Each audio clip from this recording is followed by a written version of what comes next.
ಓ ನನ್ನ ತಾಯಿ ನಿನ್ನ ದಯ ಬಿಟ್ಟರೆ ಸಾಕು, ಧನ್ಯನು ನಾನಮ್ಮ ನೀ ನಂಬಿದರೆ ಸಾಕು. ನ್ಯಾಯಕ್ಕೆ ಜಯವೆಂದು ನೀ ಅಂದರೆ ಸಾಕು, ನಿಜವೇ ಆಗುವುದು ನಿನ ಮಾತು ನೋಡಮ್ಮ. ಈ ಗಂಡಾಂತರದಿಂದ ನೋಡಮ್ಮ ನನಗುಳಿಸು.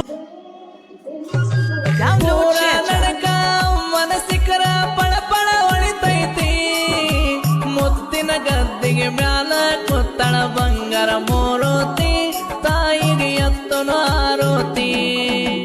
ಮಾಡಿದ ಕರ್ಮ ಕಳಿಯ ತಾಳ ಬಿದ್ದರ ಪಾದಕ, ದಿನನಿತ್ಯ ನಿಸ್ತಿಲೆ ದುಡಿದರ ಬಂಗಾರದ ಬದುಕ, ಬಂದ ನೋಡೋ ಕ್ಷೇತ್ರಕ. ನನ್ನನ್ನು ಆರಾಧಿಸುತ್ತಿರುವ ನಿನ್ನ ಭಕ್ತಿಯನ್ನು ಮೆಚ್ಚಿದ್ದೆ.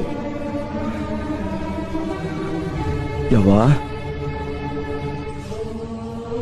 ಇವತ್ ನಿನ್ ದರ್ಶನ ಭಾಗ್ಯ